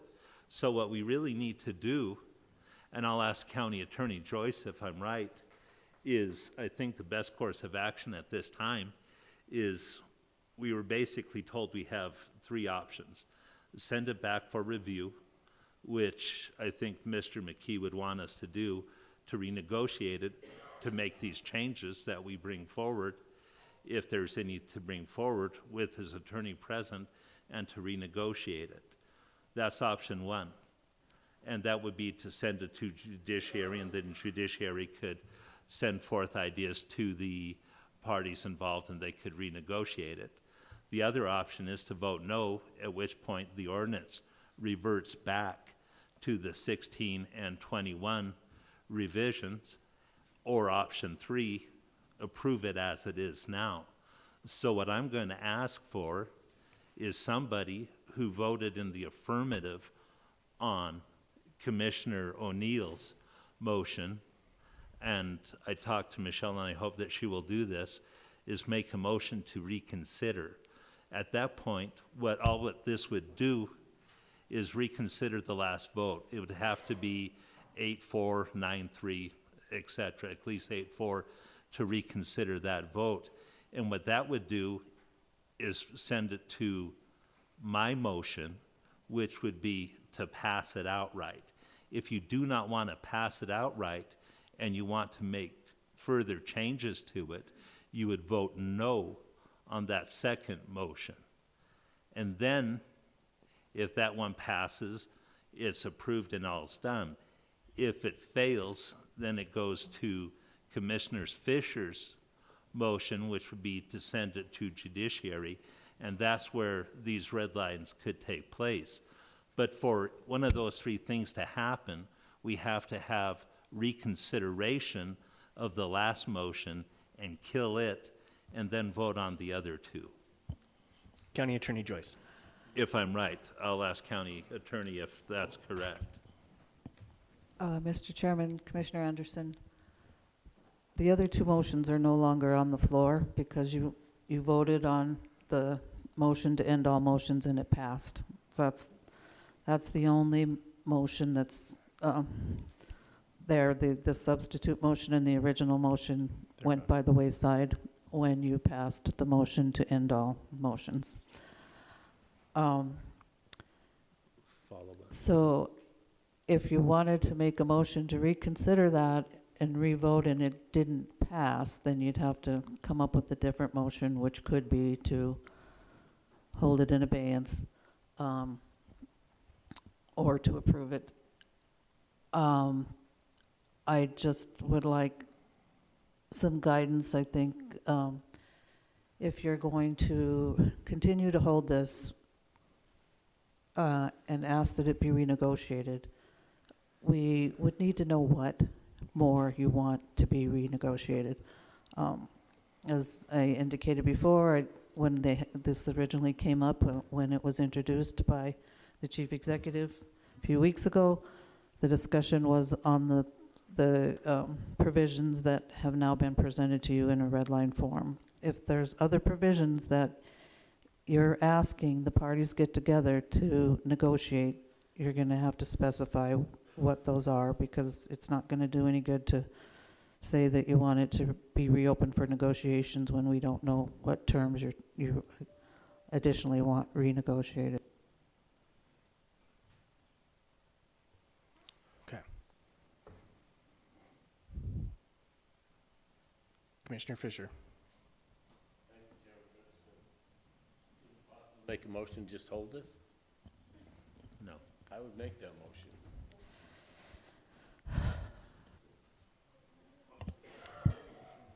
I will make the motion to reconsider since I was on the prevailing side of that vote. Second. Okay. Commissioner, or County Attorney Joyce. Chairman Frederickson, so what you're voting on is to reconsider whether you want to consider amendments right now on the floor. And if you reverse your vote where you're not going to do that, then a new motion will have to be made, which could be to approve, could be to hold it in abeyance, could be to deny. Okay. And correct me if I'm wrong, but the motion to reconsider needs to be 2/3? Yes. And if the motion to reconsider fails, you're back to your continued discussion about red lines.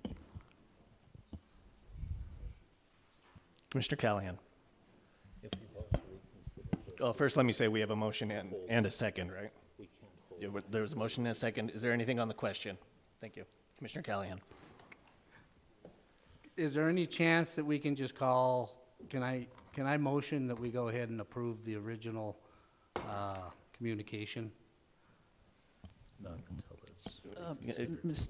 I don't, County Attorney Joyce. Yeah, go ahead. Chairman Frederickson, Commissioner Callahan, not yet. You still have a motion on the floor, which you're continuing to discuss, and now there's been a motion to reconsider the vote on whether you want to continue to have that discussion to make red lines. So if the motion to reconsider passes, then you first have to vote to reconsider, and then if that passes, then you go back to voting on Commissioner O'Neill's original motion to end all motions and discuss the lease. And then if that fails, then you can make another motion to either hold it or approve it or deny it. Okay. So you got 2 more votes to know where you're Yeah, going but next. first, we have a motion and a second to reconsider. Is there anything on that question? Commissioner Anderson. Thank you very much, Chairman Frederickson. County Attorney Joyce, I'm sure you're sick of this right now, but if we vote no on this, do we just keep on discussing this in perpetuity until we reconsider and have an opportunity to motion to pass or hold this? County What Attorney other Joyce? options do we have?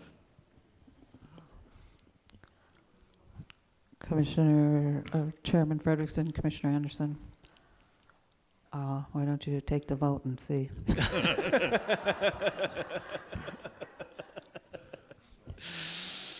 We vote yes. All right, we have a motion and a second. Does everyone understand?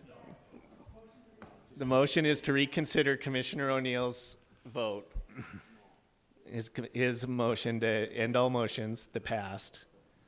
What's that? And in order for reconsider of the vote, it needs to pass by 2/3. With Commissioner Thatcher's math, that is 8, if you're wondering. All right. Right. Commissioners, will you please vote?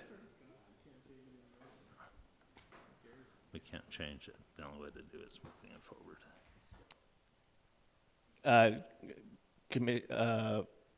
There's no more discussion. We're voting. Clerk, will you record the vote?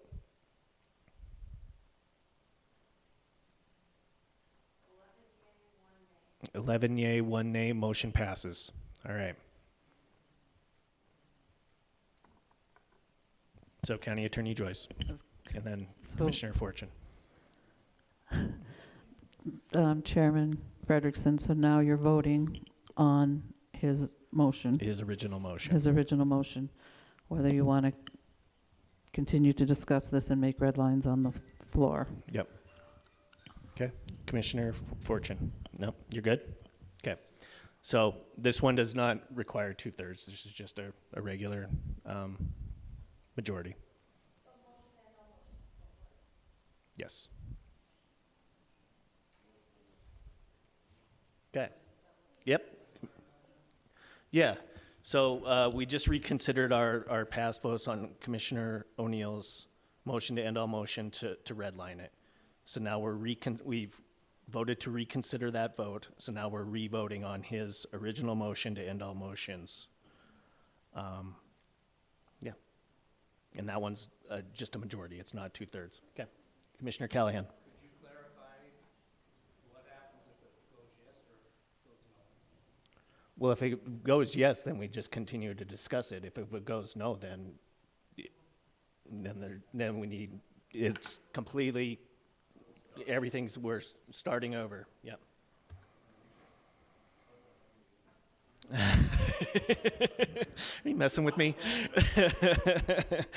So we're re-voting on Commissioner O'Neill's original motion to end all motion, which was to redline the document. If that passes, then we will continue to discuss this. If it doesn't, then we've completely started over. Okay? Everyone's getting a nice lesson on parliamentary procedure, right?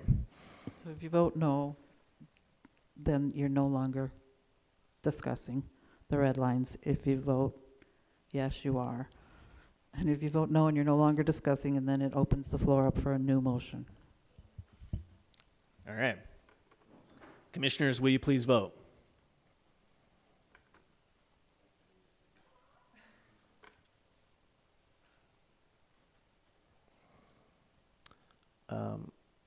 Clerk, will you record the vote? All right.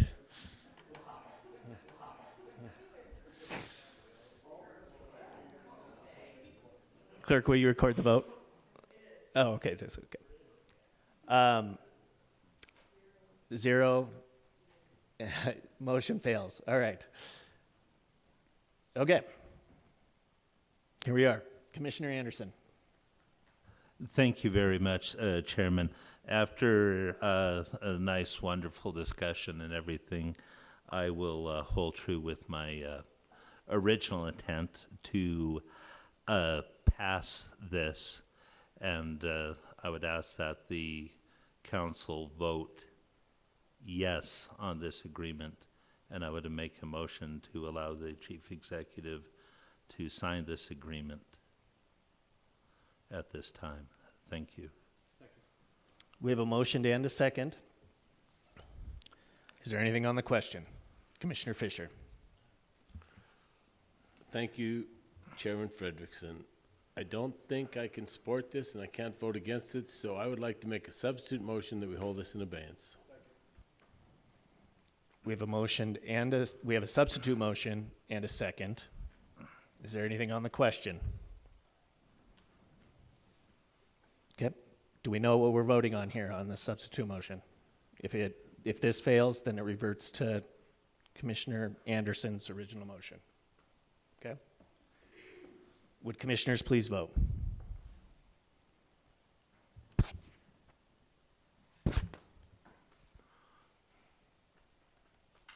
Clerk, will you record the vote? 7 yea, 5 nay. Motion passes. Motion passes. We will hold this in abeyance.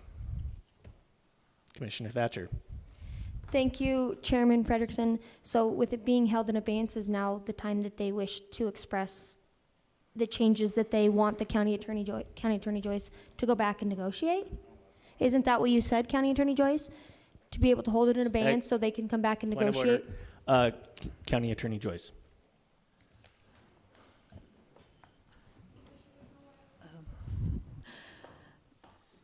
Chairman Frederickson, Commissioner Thatcher, yeah, well, you're holding it in abeyance. It'll be back on the council agenda in 2 weeks now at the Committee of the Whole, but if you don't want to have a repeat of tonight's meeting where you're trying to explain what you want amended, there should be some input given to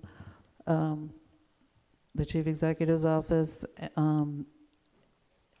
and our office so that we can relay that to Mr. McKee and his attorney, because you're not going to get anywhere if what's before you tonight is, again, what's going to be presented on the next Committee of the Whole.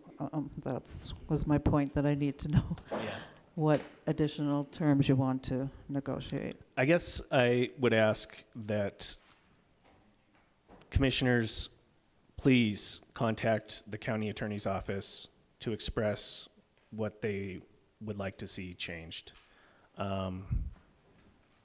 As County Attorney Joyce has stated, everyone has her phone number, email address.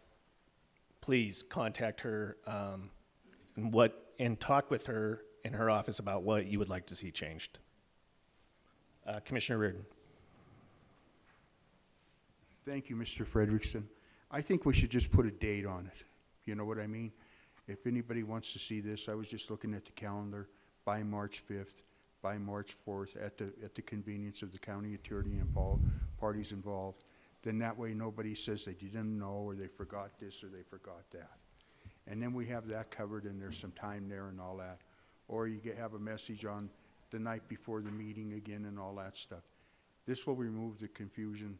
And I think that at the discretion of the chief executive or the chair or something like that, you have already said that you want it. I think we would be better off and more organized if we have a date. And then after that date, no matter if the building caves in or the pit blows up or whatever, the deal is that everything got to be there. Thank you. So the date that we will discuss this is March 13th. Right. So that's the date. Right. so I would suggest March 5th, because then we have basically our concerns, so we don't have to do this drama again here. And then we can have a conversation about whether this is legal, whether this is that, or whatever, and get it done, and get this guy his lease. I agree with you. I think, I don't mean to cut you off. I think have your red line and contact the county attorney's office as soon as you possibly can. That's the date, because Okay. we're gonna be discussing this on March 13th. And yeah, and whatever changes that you suggest still needs to go to Mr. McKee and his group. So yes, as soon as you possibly can, get in contact with the county attorney's office. I don't think we can't call you up now. I don't think, can we? No. Yeah. Well, sorry. just to, Procedure. I think it just, in terms of efficiency, it could be segregated out of the committee of the whole next week. You know, if people could get their comments and we can work on it this next week, I think that would be preferable. I know that it would be preferable to Mr. McKee, who has indicated that he would like to see this happen as soon as possible so that he can order the equipment that he has pending, and it has been on the council agenda for a month now, so it would, if you can get me your comments, and we can get together with the other side, and it potentially could be discussed next week. Yeah, thank you. Yes, thank you. That's a very good point. It could be discussed next week. So thank you for bringing that up. Commissioner Sorich. Just as a point of clarification, we can't send it all of our comments to every commissioner, though, correct? So it'll have to be. No, we cannot. Thank you for that. We cannot send comments to the whole group. So send them directly to county attorney, and she will put together. She will does what she does and get us the red line version. But no, we cannot discuss. We can't discuss any of this via email. What's that? What? Okay. All right. Moving on. 6, communication number 2024-88, Hattie Thatcher, BSB Commissioner, District 3, requesting Council of Commissioners consideration to continue the 1 mil economic development levy through fiscal year 2026, and request the County Attorney's Office to drop a resolution to be passed by Council. I'll ask County Attorney Joyce. Sorry, I have to ask you one more question. Where are we at on that resolution? Chairman Frederickson, nowhere. Okay. I'm waiting for you to vote on whether you want that introduced. Oh, okay. So, Commissioner Thatcher. Okay, at this time, I'd like to make a motion to place communication number 2024-88, or have County Attorney Joyce draw up a resolution for communication number 2024-88. Okay, we have a motion and a second to have the County Attorney's Office draw up the resolution for the 1 mil economic development levy. Is there anything on the question? Would commissioners please vote?